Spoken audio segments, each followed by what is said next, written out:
Hi, this is Wendy from Wolfwalker Collectibles, and this is another part of the series At the Bench. In my last live, I had a fusion method pendant that I sold, and then I also had one as a giveaway. And I did have a request that I make another one for the next auction. So I've been working on that today. I unfortunately forgot to make a video of it, but at least we can get part of it on At the Bench. So this has been sitting in flux. This is very cool. This totally fusion method. And if you go back to some of my At the Bench series, you're going to see exactly how the fusion method works. So this one I just finished, and then I thought, okay, at least I can show you how to oxidize this. This fusion method leaves you with so many crinkles and folds and ups and downs that when you go ahead and oxidize it, it really looks neat. So it's been fluxed, and then I took it and dumped it in water, and now I'm going to warm it up before I go ahead and put the oxidation on it. And I use this one here, Griffin's Silver Black.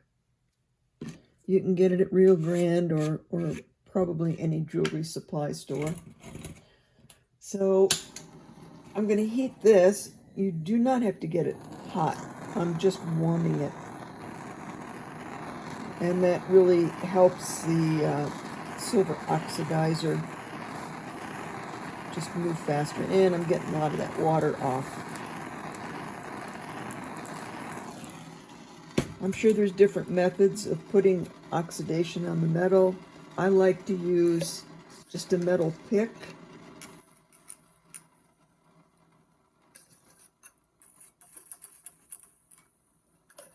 And it's pretty stinky. I think the metal pick helps with some kind of reaction with the metal. I'm sure you can probably use a brush as well, but since I heat my metal, it's probably not a good idea to use a brush. And you don't have to worry about where you put this, because you can always go in afterwards and take off what you don't want to be oxidized.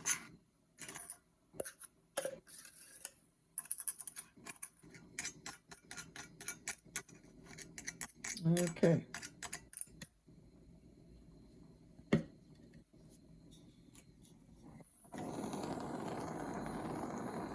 And then I just warm it up a little bit again to help it dry.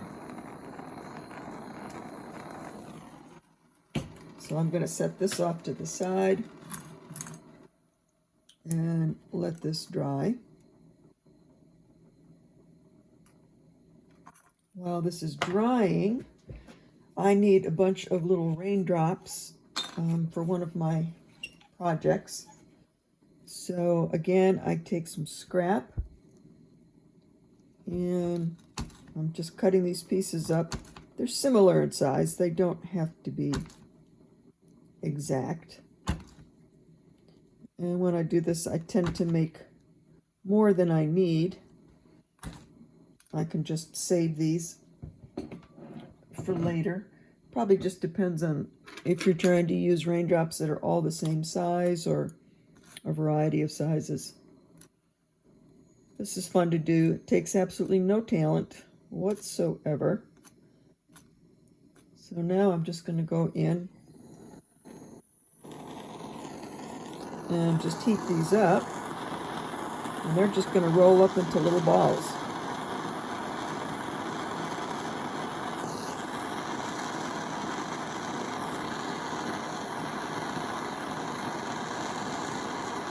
It's pretty fun. And gotta be careful because they will run away from you, so you don't want it to run into you or something else on your bench.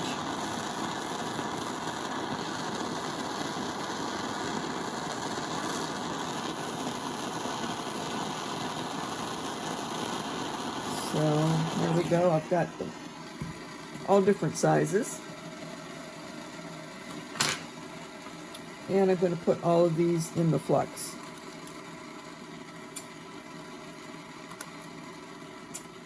I mean, not flux, the pickle pot, excuse me.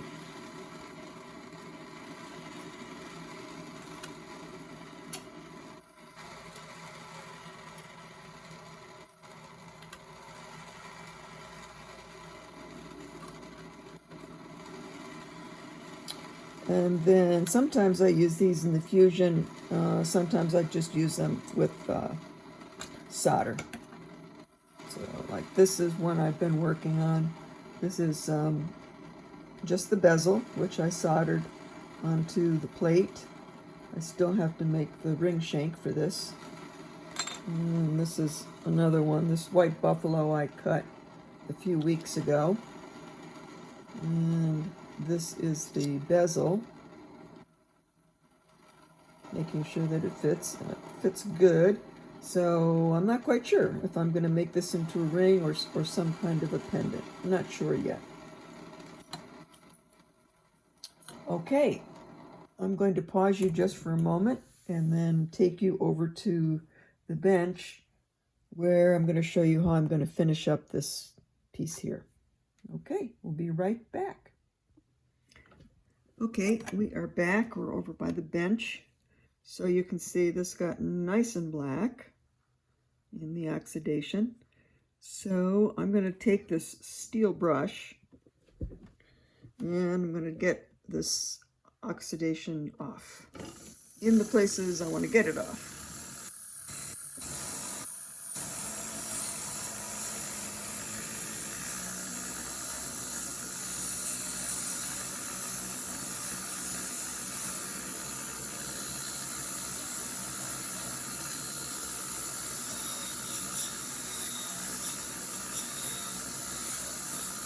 You can see it comes off pretty easy.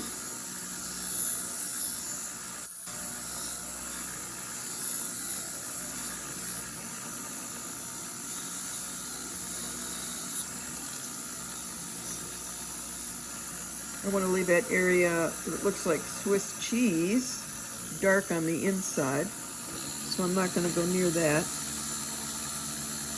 I always like all this little dimpling that happens with fusion, so I'm going to show that up by polishing it. I'm probably going to polish all these little raindrops.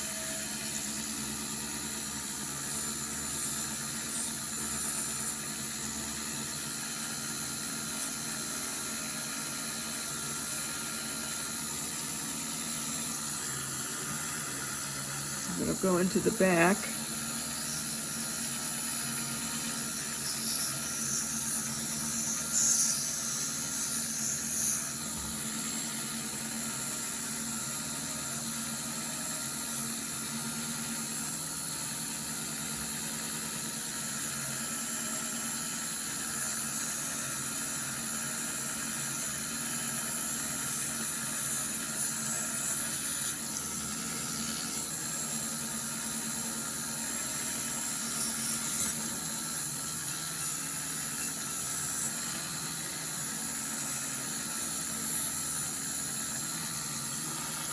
These are so much fun. Such a neat way to work with your scrap.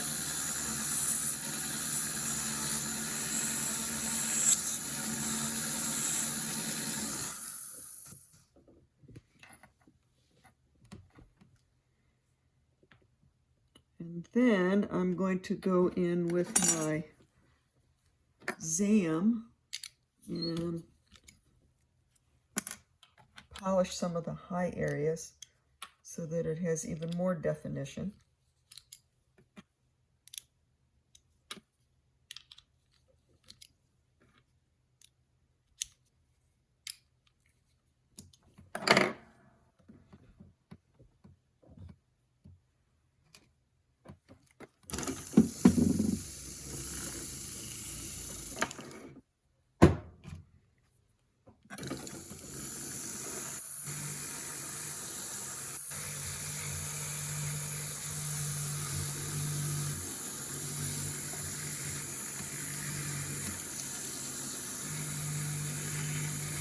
Gonna bring up that Swiss cheese there. This is very mechanical looking. I like that.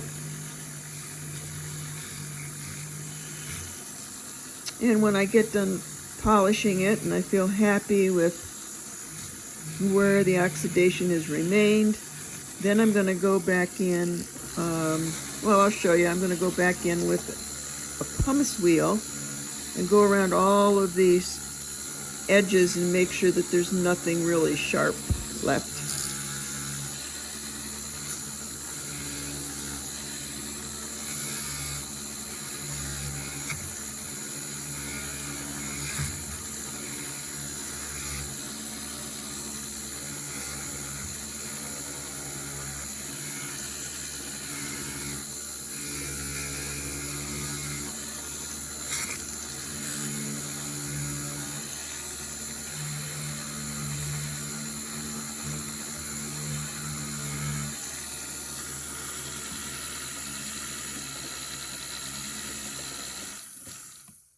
Okay, I think I like the way it is right now. So I'm going to take a little pumice wheel now and go in and soften up all the edges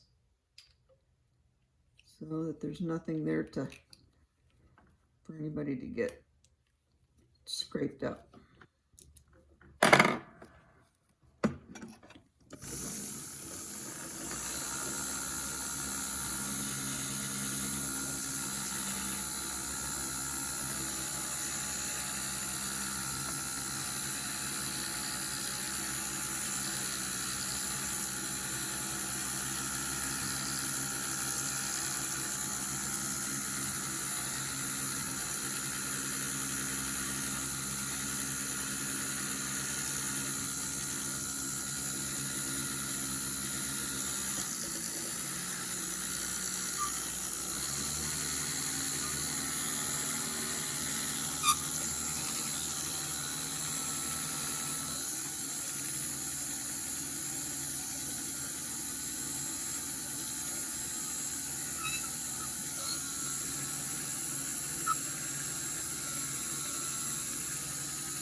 So there we go. That's our little mechanical looking fusion. Brutalist again. And I think it's going to be a necklace, and I would like to drill a hole right there, and another one probably right over here, and then hang it on a chain, the chain coming out of both ends. And you will see this finished in the next live. And I'm going away this weekend, so nothing's going to be happening, but we will have a live next week. So just look for my notice. If you subscribe, you will get notices to all of the auctions. So thank you so much. And if you comment at the bench, your name will be put into a basket and you will get a free gift, usually something that I have made here on At the Bench. Thank you so much. See you later.